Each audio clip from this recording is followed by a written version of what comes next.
And good morning, everyone. Welcome to this day. Kind of a foggy morning out there. Feels like June gloom. I'll tell you about the weather in just a moment. On our show today, we have Chuck Holland. He's going to be stopping by from your Information Services Department and tell you about some updates and some plans going on in broadband and other things as well. Then we are going to have from Social Services, Sarah Martin is coming up, and she's going to talk about an elder abuse seminar that they will be having coming up shortly. Laguna Woods Glow, Jennifer Carmarker will tell you all about the latest stuff going on. And also we're going to take you out to the Nix Nature Center, which is right off Laguna Canyon Road there. Beautiful time of the year to go there, and kind of mild weather this week, so it'll be a great week to go out and take a stroll over there. As far as meetings go today, there are 4 meetings that are going on. I should say 4 open meetings. United Architectural Control and Standards will be at the Sycamore Room at 9:30. Mutual 50 over in the Towers will have their open session, and that will be at Lorster Hall at 2 o'clock. The Docent Tour will be going on, and you need to RSVP for that. It will be at 1 o'clock today, and the way you do that is by email, docent@vmsinc.org. And then finally, United has their Resident Advisory Committee, and they will be meeting at the Sycamore Room at 4 o'clock today. Now let's get to the weather. You probably noticed that there's a lot of fog out. It feels like June gloom, which, you know what, is kind of nice. But one of the reasons because of that, you probably felt it yesterday, all that humidity, all that monsoonal moisture, again, coming in from the southwest, coming in from Arizona and New Mexico and those areas, so much so that up in the mountains and deserts, they are expecting a decent system coming in there. This system right now, if you're watching us in the morning, is right around the border, right around Blythe and those areas, and it's actually producing a lot of thunderstorms. You might have saw the thunderheads yesterday. So there was actually a flash flood warning, and is today, for the mountains and deserts. So they could get a lot of rain out there. Nothing here, unfortunately, except the humidity. So therefore today and tomorrow, and most likely Saturday, we're going to have this thick morning and marine layer. The temperatures aren't going to change much. They'll pop up a little bit as we get to Sunday and Monday, because we're going to have a little bit less of that marine layer. I still have it in there, but you know, I'm kind of looking at a couple different forecasts on that. One of them shows as we get to Sunday and Monday, we'll have less of it. Another one shows it's about the same, but kind of nice to have that and cooling off a little bit better at night. So I'm looking forward to that. It's been real nice compared to the past couple weeks, right? Let's look around the county today, and beaches are 77, but everywhere else will be in the mid to upper 80s. Lake Arrowhead up there about 78. And again, if you plan to go to the deserts and even Palm Springs, there's a possibility of rain out there today. Please keep that in mind. Certainly, if over the next couple days you are traveling, maybe you're going out to Vegas or you're going into Arizona or places like that, anywhere in the Pacific Southwest, maybe you're going to Albuquerque or whatever. A lot of rain this time of the year. That's normal, and it often spills over into here. Sometimes we're lucky and we'll get it in this area as well, but nothing in the forecast for our area, but certainly the mountains and deserts and then east of there. All right, we'll be back in just a moment.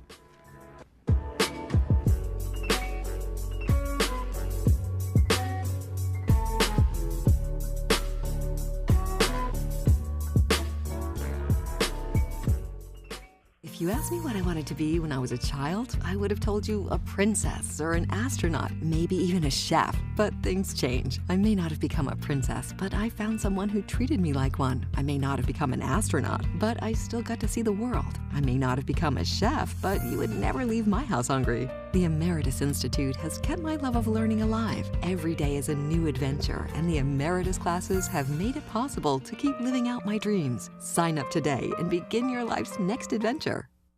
Through my window, I see the first sunlight, and I feel the warm ocean breeze. I see the waves that lulled me all night. That's what my window brings me. Look at this. That view is $1 million. It's amazing we can look at these kinds of places within our budget. You don't have a bad view from here anywhere you look. It's all about the view. Sunday night is beach night. Sunday night at 8, only on HGTV. Parkinson's disease is a neurological movement disorder affecting an estimated 1 million Americans. including many under age 40. It has no cure. Parkinson's is not limited to how a person moves. It can also cause symptoms like depression, fatigue, and impaired speech. Today, there is a new diagnosis every 9 minutes, though Parkinson's can be present for years before being diagnosed. The American Parkinson Disease Association is the largest grassroots network in the United States, working to help ease the burden and find the cure. For more than 50 years, APDA has funded pioneering research and provided critical support to those affected by Parkinson's. Visit apdaoptimism.org today to find out how you can help millions live with dignity and optimism.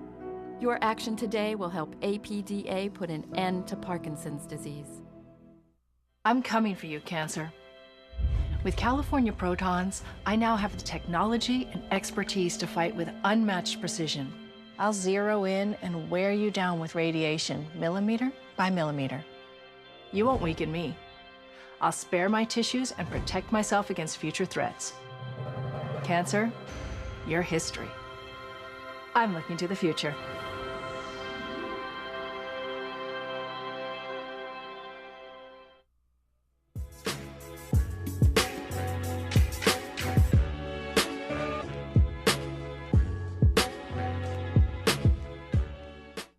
Today, and Sarah is one of your social workers here in the village.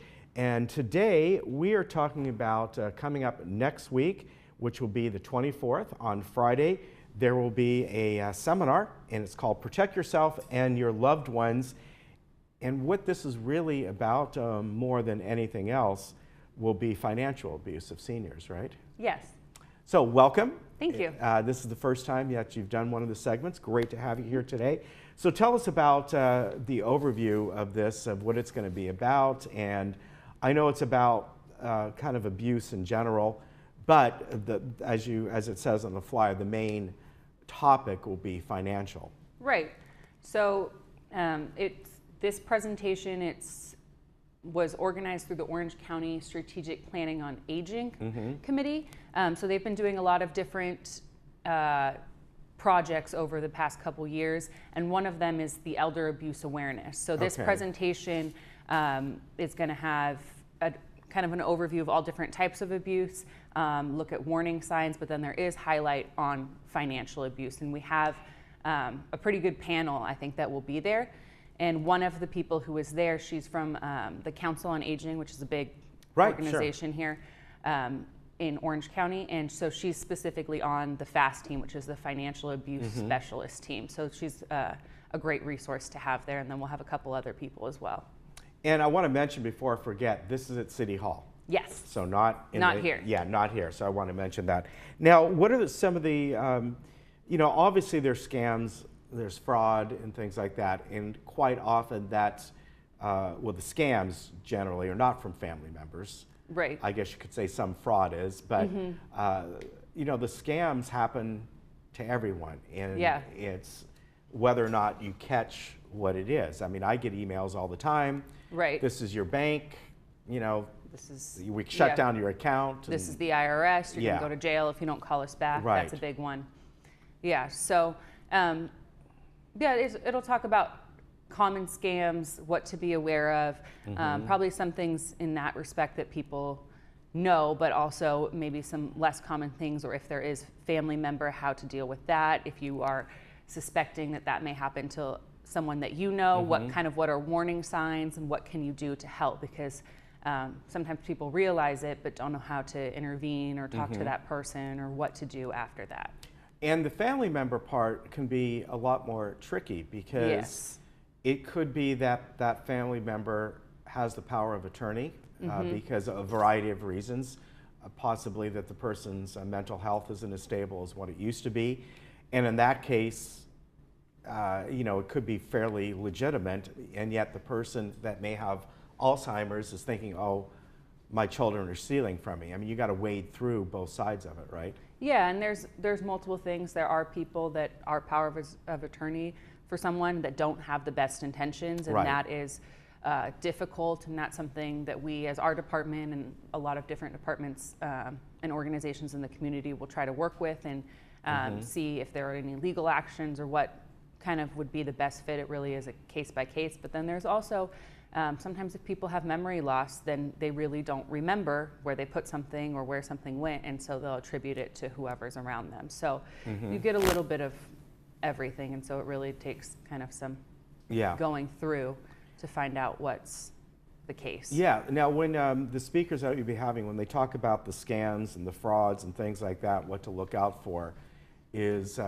something that, again, it happens to everyone. It's, do you fall for it or not? Right, right. And if you do, how can you backtrack, and what are the community resources, and what can you be aware of, and how can you protect that from happening, and you know, some of the basic stuff, making sure that you're on your the do not call lists and being aware of all of the kind of common mistakes. And but I think a big part of this presentation that will be helpful is we're hoping to have a Q&A, so question and answer at the end, which people will be able to ask more specific questions. We're going to try to get through and make sure that everybody has an understanding of all the key presentations. They'll have at the end of the presentation, there's community resources. So we'll go over that, and then there's also, so there's 4 different speakers. So the Council on Aging, the FAST team, the financial abuse specialist. Then there's the Human Options. It has a safe options for seniors. So if seniors have experienced abuse, the lead therapist there is going to be a presenter. Somebody from the Alzheimer's Association will be there, and then myself. So we will all also have a resource table that kind of gives more information about each of the agencies, and we all do something a little different. Right. So how people can benefit from each of those. Yeah, and quite often, again, as I said, people, it's hard to get on a do not call list. They almost don't exist anymore. I read an article a while back, because what happens is these companies just churn the numbers. Right. So you can put block this number, even if you do that on your phone, doesn't matter. I know that's happened to me. Finally, it gets to the point where I'm like, I just don't answer unless I recognize the number. Yeah. As far as when you get the scams from, your credit card has been declined, or your bank and your account's closed, if you really are worried about that, call. Right. Don't ever click on any link. I know this happened to me once, that I got something like, we need to update your credit card and something like that. Why called? Well, sure enough, it was legitimate, because they were saying, oh yeah, my credit card expired. Right. I had an automatic payments. You're right, I didn't update it. But I did not click on that link. I did not follow it. I decided, no. Good decision. Because who knows? Right. You get ones, they have, as you know, with these emails, it will look legitimate. It'll have their logo on them. It'll have the wording correctly. And so, yeah. Well, this is going to be really great. And again, it is not tomorrow. It is next week, August 24th, 1 until 3 p.m. at City Hall. You're all welcome to go there. And you have an RSVP, and you appreciate it because there's limited. Yes, I think there's 70 attendees. Okay. So the number is 949-639-0500, and that must be the city number. Yeah, that's City Hall. So they're that's City Hall. RSVPing directly to them. So if for some reason you forget that, just go ahead and call City Hall and put your name on the list. And this is going to be really great. A lot of good folks are going to be there giving presentations on this, and it's something that you got to be aware of, because it happens to everybody. Almost age doesn't matter. I got a call yesterday about an Amazon account telling me to sign up and that I could get thousands of dollars each month, and so and emails and calls like daily. Yeah. So me too. It's across the board. Yeah, you got to be aware. Sarah, thank you for coming up. Yeah, thank you. And I'm sure you'll be coming on here once every few months. Yeah, check in. All right. Nice to meet you. Thank you. And we'll be right back.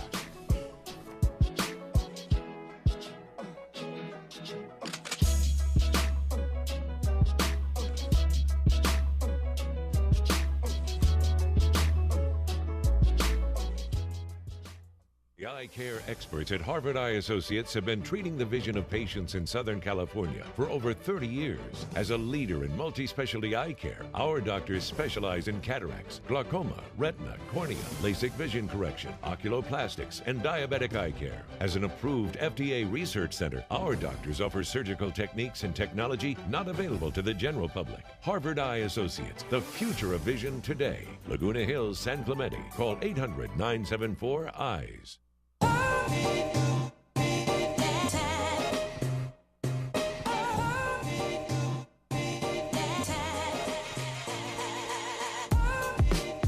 Well, hello, folks. Once again, we are out here in the beautiful Laguna Canyon. It's been, maybe 2 or 3 years since we've come out here to speak to the folks who run this facility and enjoy the beautiful nature out here. I am with Hallie Jones. Now, she's the executive director of the Laguna Canyon Foundation. Good to see you again. Great to see you. Thanks so much for spending the time out here. Oh, we love it, and we're so fortunate to come out here on such a beautiful day.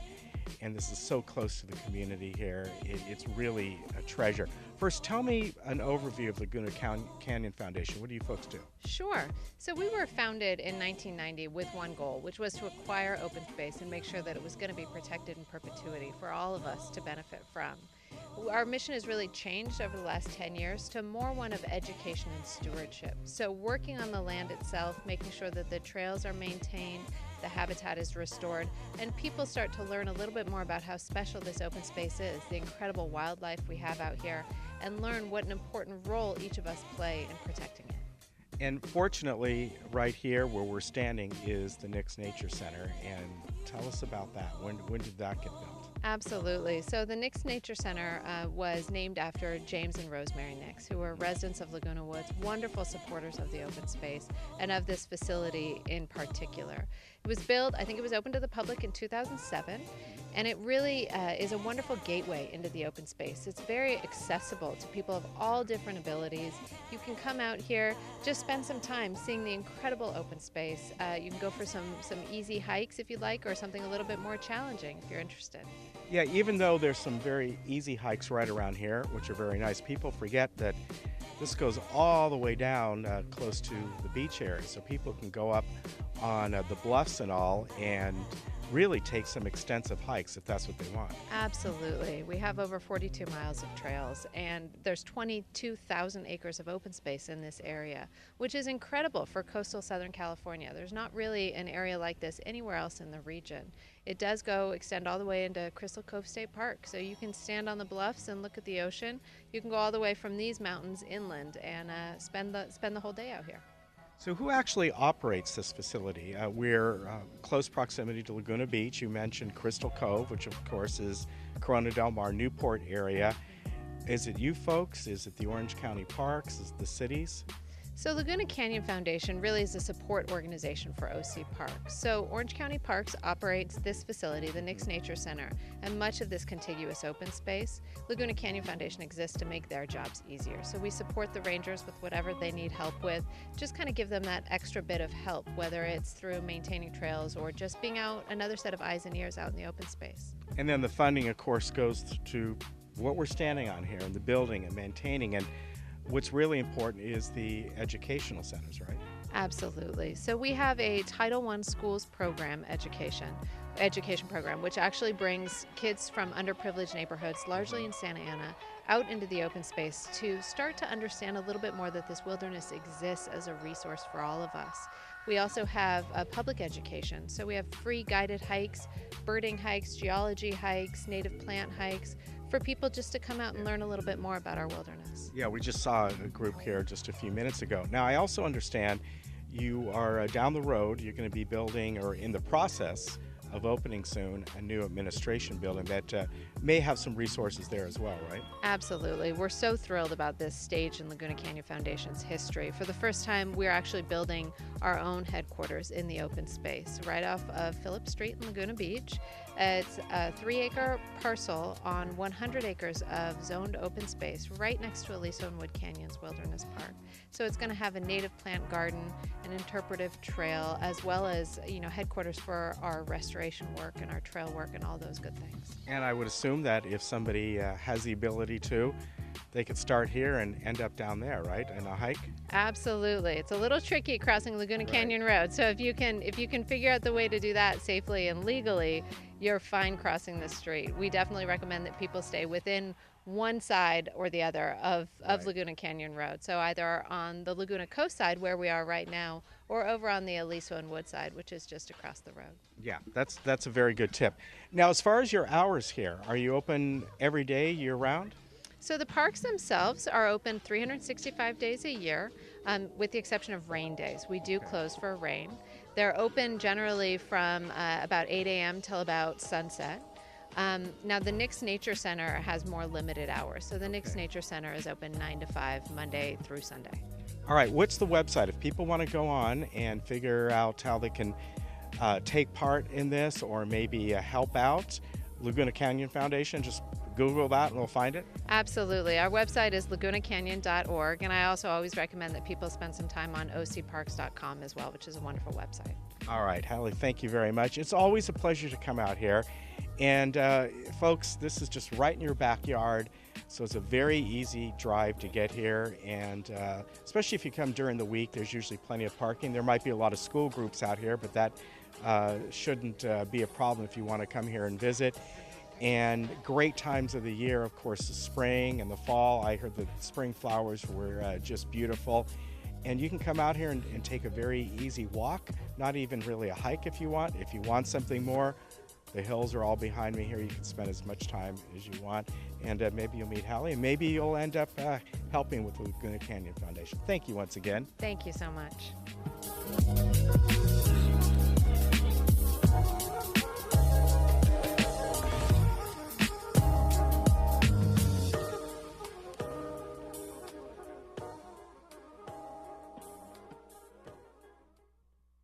Different is powerful,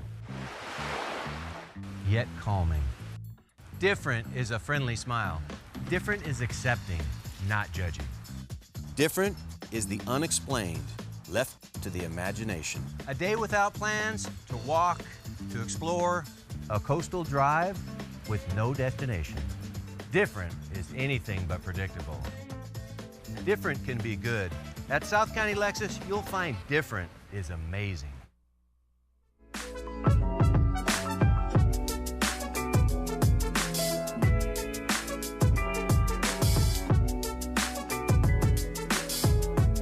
Welcome back. Today, Chuck Holland is here to give us a broadband update. There's been a lot of exciting changes, and he's going to bring us up to speed. It's good to be back. I know the last time I was here, it was in early June, and we were talking about our July analog schedule removal, but here it is in August, mid-August here, and we're going to be talking about the next channels that we have being removed in October. Okay. So it's really good. So I have an agenda prepared for everybody today, and I have some very specific goals I want to be able to get across today, right? So goal number one, we want to talk about the analog channel removal that's happening in October this year. We're going to be removing our next batch of analog channels.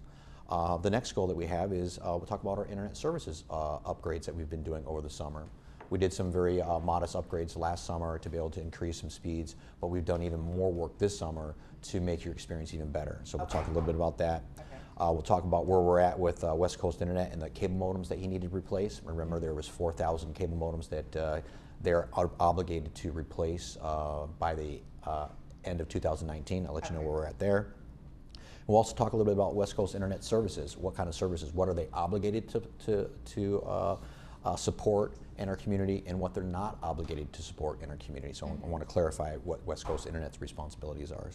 And then another exciting thing we got going on with us as far as our broadband improvement project is our new channel guide updates that we're looking at. Right now, the version of channel guide that we have is it's about 10 versions behind, so we're getting that up to speed. So I'll cover each of these in detail. Okay, perfect, perfect. So analog channel removal, and I know we do get some questions up here. People come upstairs looking to see, what's being deleted, what's not being deleted. So right. Well, that's great. So as you know, we're a mixed, a hybrid type cable solution. We provide analog channels, standard definition channels, and high definition channels. The standard definition and high definition channels are digital.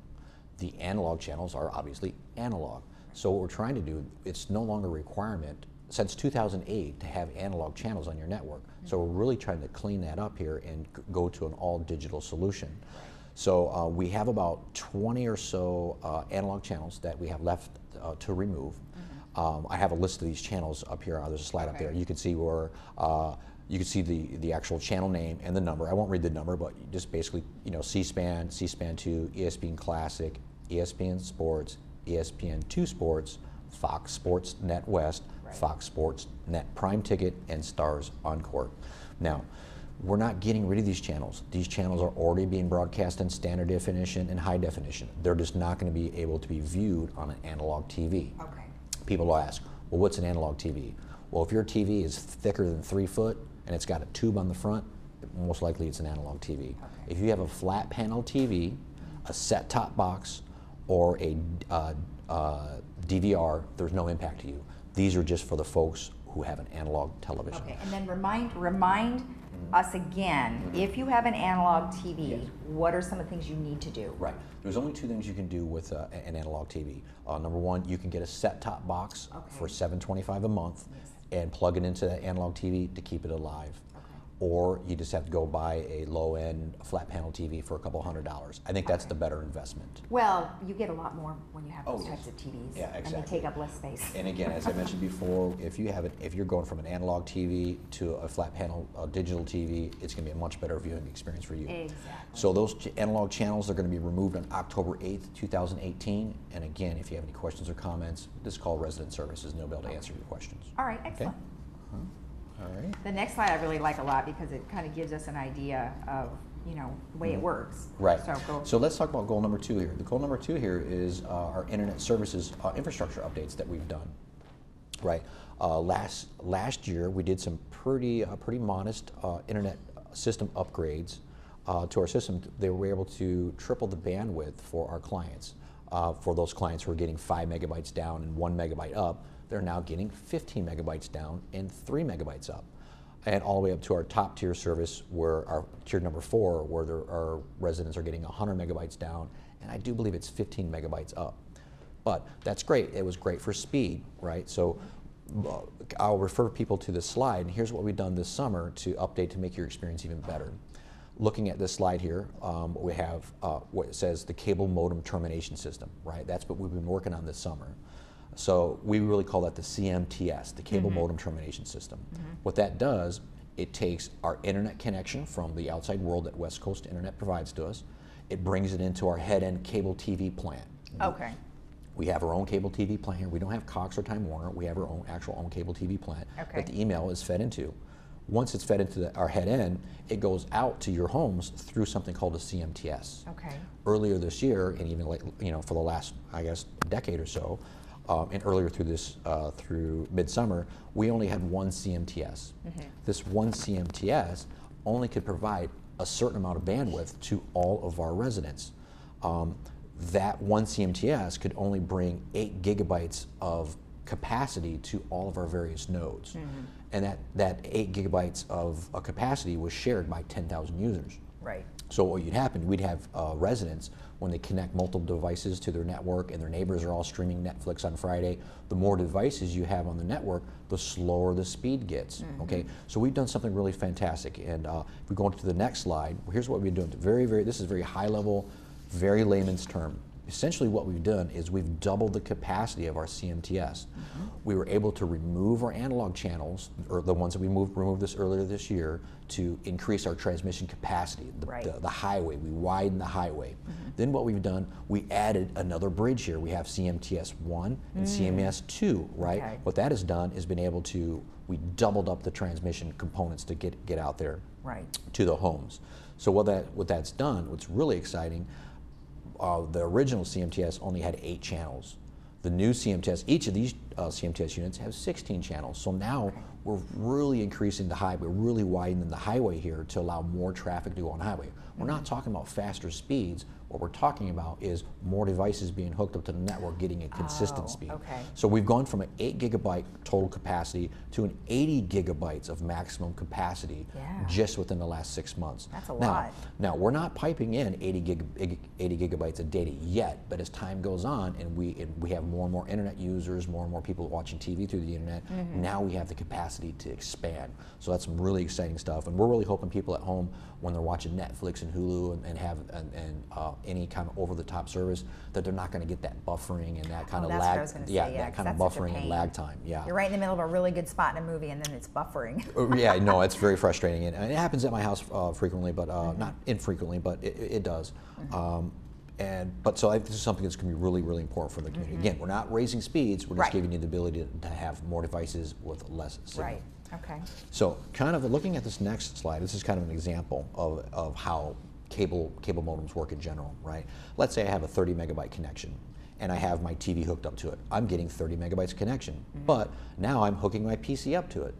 The speed, see how the speed went slower? Right. Now I have two devices sharing a 30 megabyte connection. That next device, it's a little bit slower. Okay. Now I start adding my tablets, my phone, my cameras. Now everything bogs down slower and slower and slower. Right. That's where we're at earlier this year. Okay. But with the enhancements we made over the summer, this is what we're really hoping to expect to achieve. If you're looking at the next slide here, is now if you have your TV, your smartphone, your tablets, and you have you're paying for a 30 megabyte connection, we want to make sure that all the devices are consistently giving you a 30 megabyte connection across all of your devices. So that's the goal of this project. We know that before we did these upgrades, all the nodes were about 80 to 85% capacity. We've over the last couple of weeks, we've been doing some bench testing and some just monitoring, and now we're anywhere between 15 and 20% utilization. Great. So we've really dropped down the utilization by about 60%. That's great. Okay. I mean, and we got plenty of room to grow. Well, yeah. I mean, and then you're not going to have more than your 18,000 generally here, so that's a nice thing because it will always stay somewhat the same. Right, and I'll even clarify that we have 12,736 homes. Okay. Right, about 10,000 of those homes have internet. But I can assure you, within the next 4 or 5 years, I'm sure every single home will probably have internet access. Yeah. Not only just internet access, where you just have one PC in the back room, or you have internet access where your appliances are hooked up to it, your smartwatches, your printers, your tablets, your PCs, your computers, everything will be hooked up to the internet. Yeah. And eventually your cable TV boxes, like the new whole home DVR, they're also connected to the internet. Right. So we're really preparing for 3 to 5 years out here. Smart, very smart. Excellent. Okay. All right, next. I'll talk a little bit about West Coast Internet. Okay. West Coast Internet is our internet service provider. They're obligated to provide internet services to our community, the bandwidth as well as the cable modems. We renewed their contract in 2017 for 3 years. As part of that negotiation, they are under obligation to replace 4,000 cable modems. These 4,000 cable modems are what we call DOCSIS 2.0. It's 10 to 15-year-old technology. What we're trying to do is get every single home that has internet access onto DOCSIS 3.0. Why? Is because those DOCSIS 3.0 modems are more efficient. It takes less bandwidth for me to give you a better service than the old DOCSIS 2.0. So along with removing the analog, doubling up on our capacity with our CMTS, and replacing these cable modems, we're going to be a really, really efficient network very, very shortly. Yeah. Good news is, out of those 4,000 modems that West Coast Internet was obligated to replace by the end of 2019, I just talked to Paul Caronto over at West Coast Internet, and they've replaced 3,000 of those cable modems since June of 2017 last year. Oh, well, so they're well ahead. Yeah, they're well ahead of their schedule to replace all of those. It's in their best interest as well to be able to make the system as more efficient as possible. Okay. All right, so that's really good. They're doing a great job. They're going to be ahead of schedule. So it's looking definitely by the end of 2019, those cable modems will all be replaced. Perfect. Okay. Perfect. Great. All right. And then let's talk a little bit about West Coast Internet.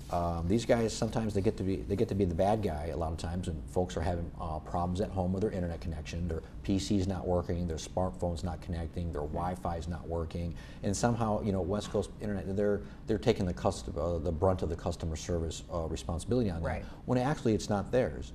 from a high-level overview, I'll break out our contract here. West Coast Internet, they're obligated to provide 4 tiers of service. They have our entry-level service for $23.50 and our advanced level service for $48.25, I do believe. It's 100 megabytes, 15 megabytes, or 100 megabytes. So they're obligated to pay to bring bandwidth to the community. They're also, they also provide us with cable modems. When you pay for your installation of your internet service and you sign up for it, you pay for a cable modem, right? Those cable modems are supplied by West Coast Internet. And they're under obligation to be able to install those cable modems at a competitive cost, at a competitive price. Okay, that's part of the deal. And then lastly, when you do sign up for the services and you get your cable modem installed, they do provide some general tech support. Once they're in there, they'll get your PC hooked up, get your printer hooked up, they'll do it as a one-time deal while you're getting the cable, your cable modem installed. Yes. But after the fact, anything in your home, your router, your Wi-Fi connection, your PC, your tablets, your smartphones, your printers, those are the residents' responsibility. Those are not West Coast Internet's responsibility. What we're really seeing here is 9 times out of 10, when people have internet access issues or internet issues at home, it's a problem inside the home. It's a problem with their Wi-Fi computer, their Wi-Fi router. Either their Wi-Fi router's 10 years old or something's not configured correctly. And so that's the resident's responsibility. They'll have to engage a technical company, a technical support company to come in and help, troubleshoot their PC, troubleshoot their smartphone. That's not West Coast Internet's responsibility. But they are a technical company. You can't pay for them to come out and come and help you out, So their cable modem service, they'll come out and get you all hooked up, but they're not doing free technical support. If their obligation is keep that cable modem. Once their cable modem is up and running, that's the end of their responsibility. But you can contact West Coast Internet and have them and pay for a fee. It's $45 for a truck roll. They will come out and help you troubleshoot your network. Otherwise, you have to find a third-party technical support company to get all your in-home network stuff working. So I just wanted to point that out there. Perfect. All right. All right. Now, last but not least is some stuff that you've probably seen some communications go out with. I think it was What's Up in the Village, the weekly newsletter. And we're going to talk about our channel guide. So this channel guide, I'm not talking about the Channel 3 guide. Unfortunately, those people that don't have a set-top box or a DVR, they're going to have to be stuck with that Channel 3 guide. But for our 6,000 homes and 10,000 devices that have a set-top box or a DVR, there's a channel guide on there, meaning when I pick up the remote control, I hit guide, it gives me a list of my channels, I can see what's playing at what time, and I can see a little bit of picture-in-picture. Well, we're upgrading that version. We're on version 25 now. We're going to be going to version 32. So over the, I do believe we have, it's going to take us 2 hops to get to the newest version. We're moving everybody from version 25 to 29, which has already been completed now. There's no change. It looks very, very similar. So there's some increased DVR functionality, but very simple. The next upgrade is going to be very visible to everybody. So what we want to do, can you go back to the previous slide? I want to go over what we're trying to do. So objective, so why are we upgrading the channel guide? The objective number 1 is we want to upgrade the software. Right now we're 10 versions behind. We want to make sure we're staying up and staying modern and current. We don't want to let ourselves get so far behind where we've got to do these double hops and these double upgrades. So we don't want to do that. Objective number 2, we want to provide a modern channel guide experience. When I'm at home watching TV and I'm at Spectrum, I get a pretty cool experience. It works efficiently. It's very smooth. The channel guide's in high definition. I've got a lot of great features and functions. Well, we want to be able to offer those type of services to our residents as well. With the current guide that we have right now, it's not made for widescreen TVs. It's not high definition. It looks very dated and generic, but we're going to be upgrading that. Perfect. Objective number 3, with the new software updates, we know that a lot of folks, one of the biggest complaints we get about our set-top boxes and DVRs is if people want to turn on and off their closed captioning, they've got to actually physically restart the actual cable box to get that to work. That's how outdated our stuff is. But now with this new version we have in place right now, you're able to turn on and off closed captioning without having to reboot the TV or reboot the cable box, excuse me. So that's a big win. And also, for the DVRs, it has some really increased functionality on how to set up and record your shows and organize and save and store your shows in different folders and so on and so forth. So very good experience, enhanced features for your DVR. And then last but not least is we need to continually stay up to date with current trends and industry leaders like Cox and Spectrum Right. When we have folks move in from Orange County, from other parts of Orange County, move into the village, and they turn on their TV and they go to our channel guide, they're like, "What is this? This thing is so outdated. It makes us look very, very unprofessional and like we don't." We're not taking care of the system. Right. In all actuality, we're doing everything we can to provide the best level of experience at the most affordable cost that we can, and part of doing that is keeping up with it. Instead of waiting 10 years, so we're under the gun for all these massive infrastructure updates. Right. What's my goal is to be able to do, how about we do a little bit of infrastructure updates and software updates every year so we stay up with the current trends and technology. Let's go and take a look. Let's take a quick look at the channel guide, and you can tell us a little bit about that, and then we'll wrap it up. Okay, great. So good. Thank you. So you can see here's the current channel guide you have right now. You can see a lot of times it's not in the right aspect ratio. It's not the right size to fit on a flat panel TV unless you expand it out. It looks very dated. It has never been marketed. It says digital cable. What we're going to be doing, we're going to be putting our media services logo on. We're going to be branding it, making it look really good. Okay. And we're going to be moderating. That's not in high definition either. Right. But if you go to the next screen that we have here. Oh, that looks much better. Yeah, here's the latest version we have here. That's the latest channel guide that we have. It's up to date with Cox, Spectrum, Charter, and it looks very up to date and very modern. So that's what we're up to. All these channel guides will be updated, and all 6,000 DVRs and set-top boxes over the next 30 days. Nice. So it's going really, really well. Well, yeah. I mean, you've made so much progress already just in a couple months. So absolutely. Congratulations, and more to come. Yep. Thank you very much. All right. Excellent. Thanks for the update. Thank you very much. All right. And we'll be right back after this. So watch out for all those excellent broadband updates.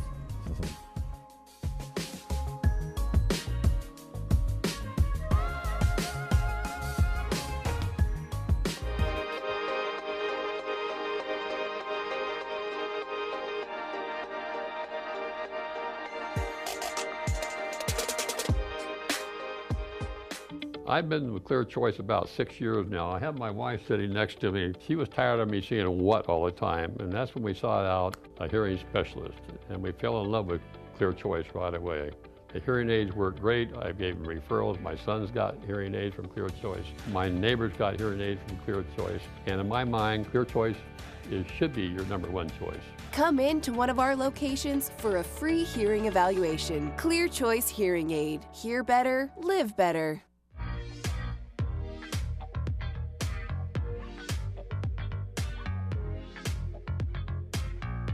Welcome back. Well, as always, we have Globe headlines here for you today on Thursday, and Jennifer Carmarker is here to tell us what's going on. Oh, well, hi, there's so much going on this week. Nice, nice. What do you have for us? I know you've got some water stuff. We do. And car stuff. Yeah. All right. Yeah, all kinds of fun summertime things going on here. Of course, the Aqua Follies show, you've had the Aquadettes on, I know recently. That will return this month. Featuring the renowned synchronized swim team. The show, which draws a crowd of about 1,000 during its 3-night run, will be held at Pool 1. That will be August 23rd, 24th, and 25th. Now, the Aquadettes made their debut in the community in 1965. They're made up of senior athletes ages 55 to 90 in the community here.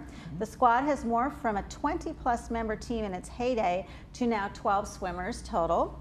Ever-changing, the team has welcomed 3 returners back from leave and 2 newcomers to the team this year.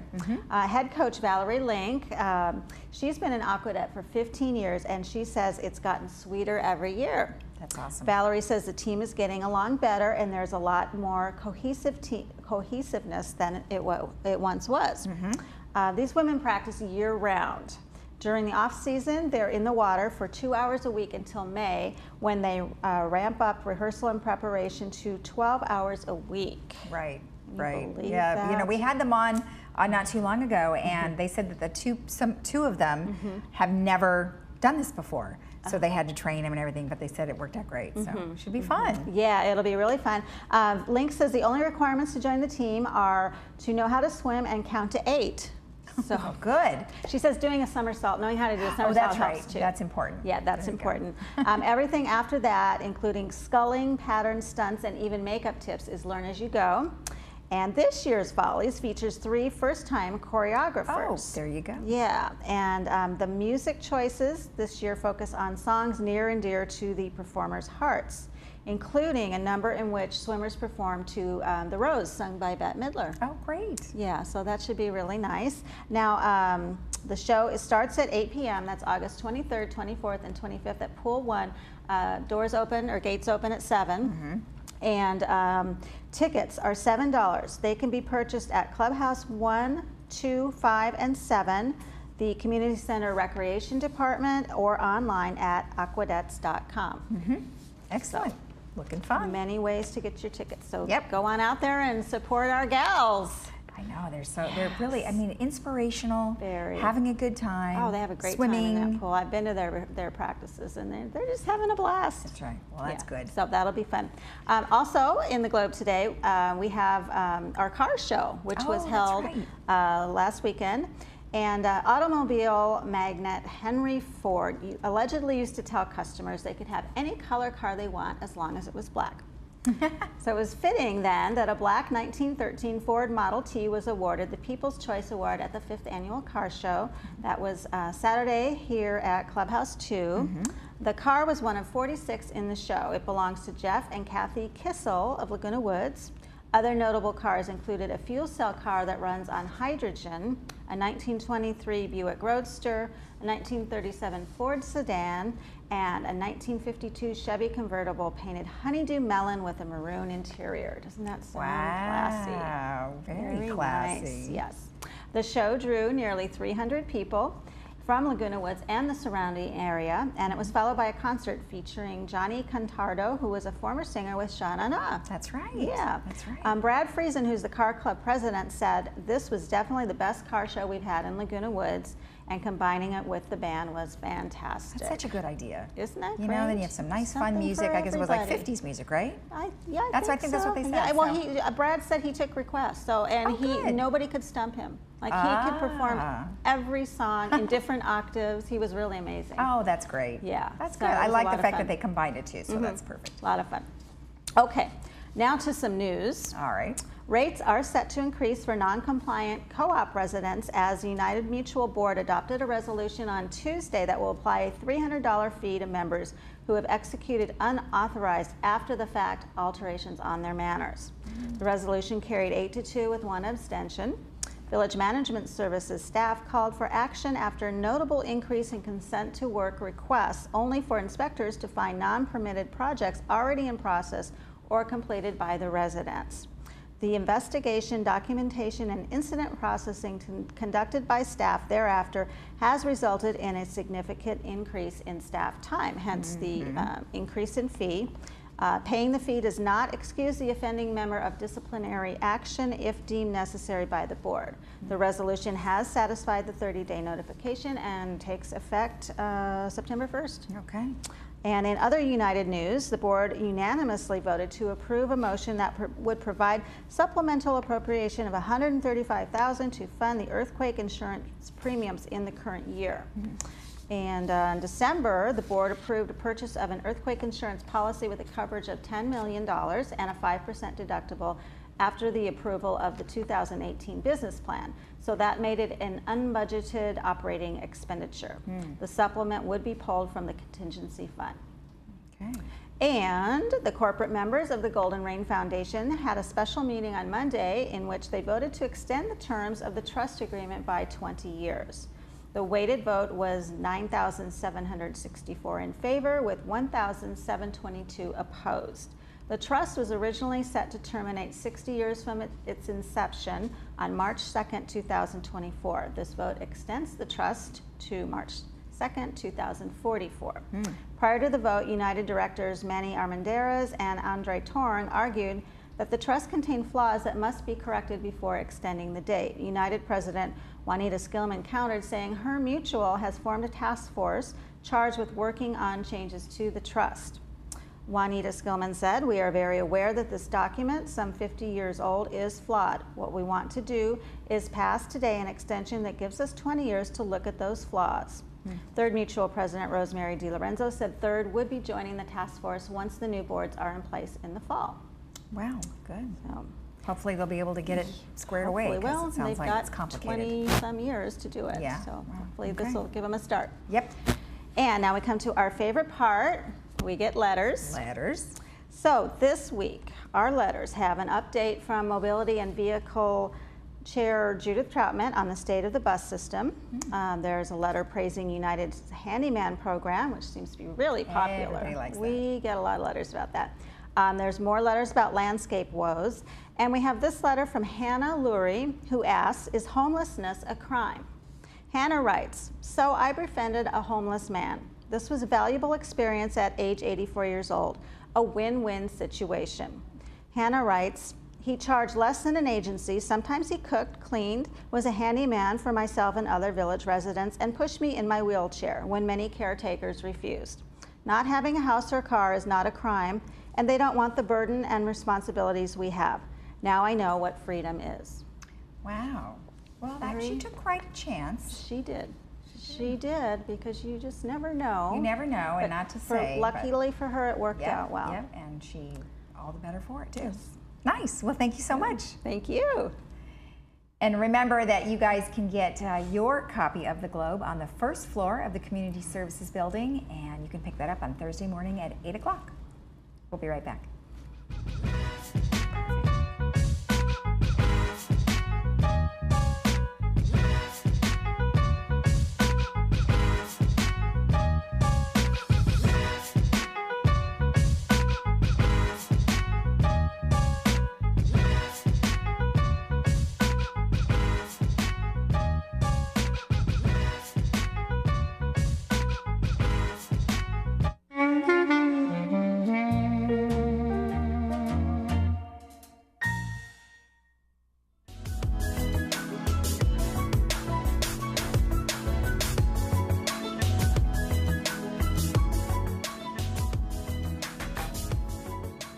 Welcome back. So Jen was talking about the Aquadettes, and I just wanted to let everybody know that we have 2 free tickets to the Aquadettes show, which is August 23rd, 24th, and 25th. And if you are the first person to email us at lagunawoodsvillagetv@gmail.com, we're going to give you 2 free tickets to the Aquadettes. So go ahead and email us right now. All right. So you're going to tell us about? Yes. Sherlock Gnomes. It's an adorable, cute little movie, animated movie called Sherlock Gnomes, and it has the voices of James McAvoy, Emily Blunt, and also Johnny Depp. And it is a rated PG movie, and it's about 86 minutes. And it's about garden gnomes, Romeo and Juliet, recruit a renowned detective, Sherlock Gnomes, to investigate the mysterious disappearance of other garden ornaments. So I think kids would like this, and adults too, don't you? Yeah. I'm hoping it has some adult humor in it.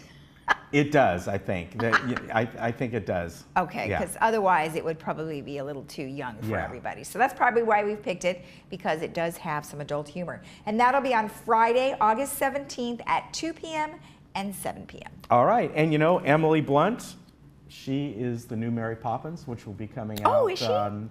in December. I don't know the date yet, but I just saw yesterday the most recent trailer for that, and it looks it's hard to get her out of my mind for this kind of thing, and for sure Mary Poppins, because she was in that movie with Tom Cruise, and she was the the bad robot thing. So. Yeah, that's true. But it looks really good. And then coming out, by the way, we saw the trailer coming out next spring, is a remake of Dumbo, a live action remake. No kidding. Yeah, so that looks really good.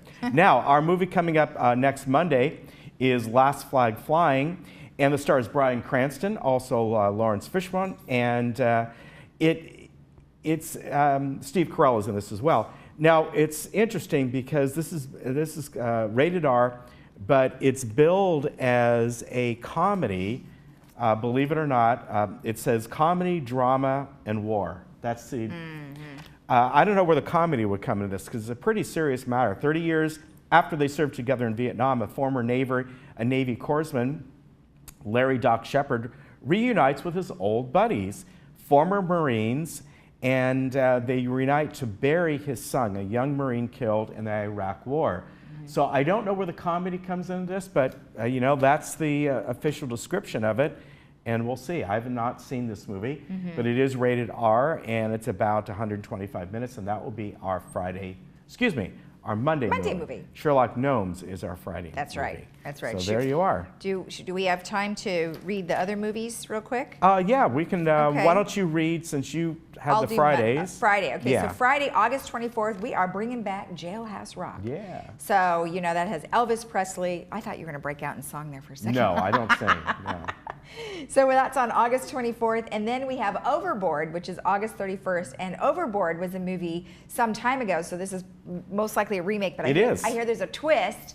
And that was with Goldie Hawn and Kurt Russell way back when, which I thought was super fun. Yeah, so, I remember that. Yeah, movie. so those are the ones coming up in August. And what else do we have? And for our Fridays? movie Mondays. coming up after on August 27th is Avengers: Infinity War. This is the latest Avengers movie, and quite literally every single one is in this movie. As far as all the Avengers.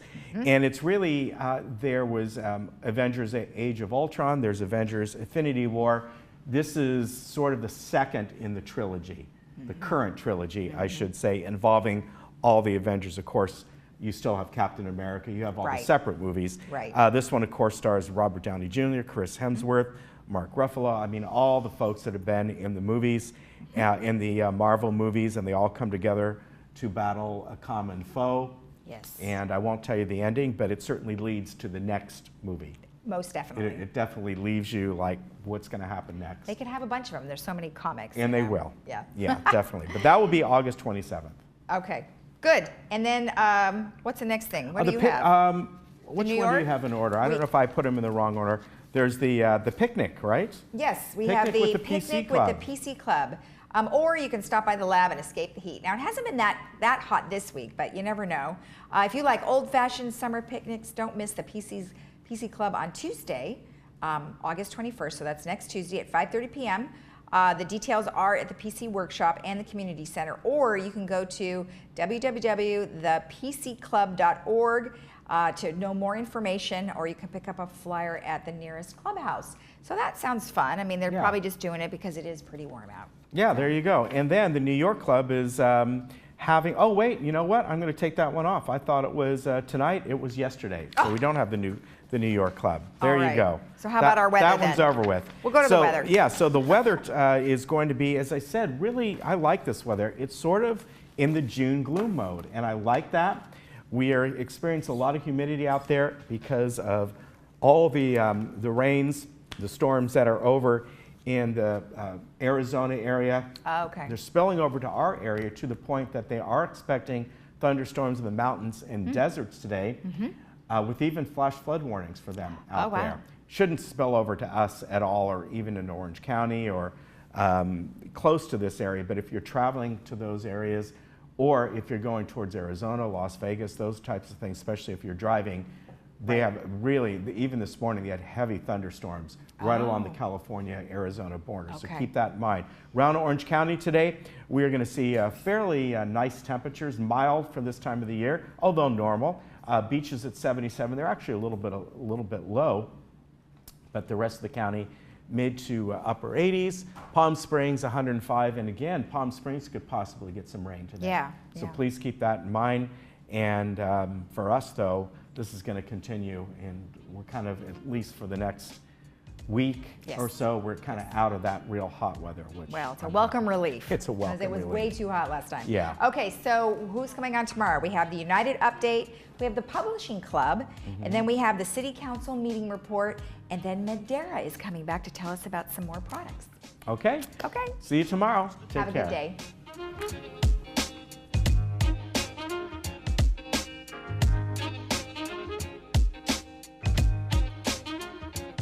Mama used to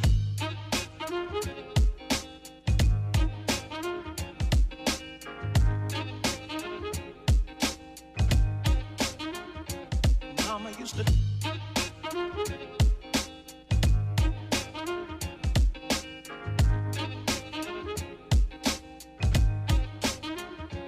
Mama used to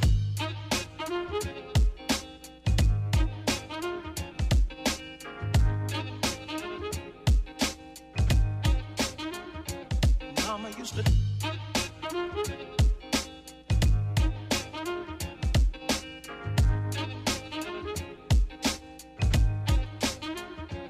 Mama used to